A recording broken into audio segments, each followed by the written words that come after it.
الشيطان الرجيم بسم الله الرحمن الرحيم قل هل يستوي الذين يعلمون والذين لا يعلمون صدر محترم مہمان عظام اساتذہ کرام اور میرے عزیز ساتھیوں، آج میری تقریر کا عنوان ہے فضائل علم۔ حاضرین محفل، علم ایک پائیدار دولت ہے جس کو کبھی زوال نہیں۔ دنیا کی ہر چیز فانی ہے، ہر چیز کو زوال ہے، ہر آباد کے لیے برباد ہونا لازم ہے۔ غرض کے عالم مشاہدات میں کوئی ایسی چیز بھی ڈھونڈنے سے نہیں ملے گی جو گھٹتی بڑھتی نہ ہو سوائے علم کے۔ علم وہ دولت ہے جو لڑتی نہیں، خرچ کرنے سے کبھی گھٹتی نہیں۔ سامعین کرام، علم کی اہمیت کا اندازہ اس بات سے لگایا جا سکتا ہے کہ قرآن کی سب سے پہلی آیت جو رسول صلی اللہ علیہ وسلم پر نازل ہوئی وہ علم سے متعلق ہے۔ ارشاد باری تعالیٰ ہے اقرأ باسم ربک الذی خلق خلق الانسان من علق اقرأ وربک الاکرم الذی علم بالقلم۔ اور جب ابراہیم علیہ السلام نے اللہ کے حکم سے کعبہ کی تعمیر مکمل کی تو یہ دعا فرمائی، اے ہمارے رب، انہی میں سے ایک رسول بھیج جو ان کے پاس تیری آیتیں پڑھے، انہیں کتاب و حکمت سکھائے۔ اور رسول صلی اللہ علیہ وسلم نے ارشاد فرمایا انما بعثت معلما، علم کی فضیلت اور حصول علم کی ترغیب مذہب اسلام میں جس بلیغ و دل آویز انداز میں پائی جاتی ہے اس کی مثال نہیں ملتی۔ چنانچہ نبی اکرم صلی اللہ علیہ وسلم کا ارشاد ہے حکمت و دانائی کی بات مومن کی گمشدہ پونجی ہے، جہاں اسے پائے وہی اس کا زیادہ حقدار ہے۔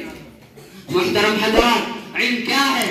علم ایک روشنی ہے۔ علم انسان کو پستی سے نکال کر بلندی کی طرف لے جاتا ہے، ادنا کو اعلیٰ بناتا ہے، غیر تہذیب یافتہ قوم کو تہذیب کی دولت سے مالا مال کرتا ہے۔ یہ بیمار دلوں کی دوا ہے، بے چین دلوں کا چین ہے۔ علم سے نسلیں سنورتی ہے، اس سے خوشگوار معاشرہ کی تشکیل ہوتی ہے۔ علم کے ذریعے آدمی ایمان و یقین کی دنیا آباد کرتا ہے، بھٹکے ہوئے لوگوں کو سیدھا راستہ دکھاتا ہے اور دنیا میں امن و امان کی فضا قائم کرتا ہے۔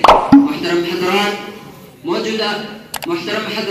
موجودہ دور میں علم دین کی اہمیت و ضرورت کسی سے پوشیدہ نہیں۔ اس بات کا اندازہ موجودہ صورتحال سے لگایا جا سکتا ہے کہ دین کے ضروری مسائل جیسے نماز، روزہ کا طریقہ تک نوجوانوں کو معلوم نہیں۔ جان لے کہ علم دین خوشنودی رحمان کا سبب ہے، انبیاء کرام کی میراث ہے، قربت الہ کا راستہ ہے، گناہوں سے بچنے کا ذریعہ اور خوف خدا کو بیدار کرنے کا عظیم الشان نسخہ کیمیا ہے۔ اس لیے ہمیں چاہیے کہ علم دین سے اپنا اور اپنی نسلوں کا رشتہ مضبوط رکھے، اس لیے کہ علم نور ہے، علم روشنی ہے، علم اجالا ہے، علم زندگی ہے، جبکہ جہالت موت ہے۔ علم سراپا خیر و برکت ہے، علم رشد و ہدایت کا سرچشمہ ہے، علم فلاح و کامرانی کا مضبوط قلعہ ہے، علم صدقہ جاریہ ہے، علم و خط امتیاز ہے جس سے انسانی زندگی کامیاب و کامران اور خوشگوار ہوتی ہے۔ علم ہی سے دنیا و آخرت دونوں سدھرتی اور سنورتی ہے۔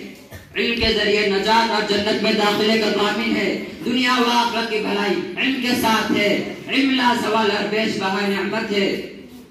علم باعث عزت و شرف ہے۔ علم لا زوال اور بیش بہا نعمت ہے۔ علم انسان کو مہذب و بااخلاق اور صاحب کردار بناتا ہے۔ اللہ تعالیٰ سے دعا ہے کہ ہمیں علم کے زیور سے آراستہ و پیراستہ فرمائے اور ہمیں علم نافع عطا فرمائے اور اس کی قدر کرنے کی توفیق عطا فرمائے۔ آمین۔ وآخر دعوانا الحمد للہ رب العالمین۔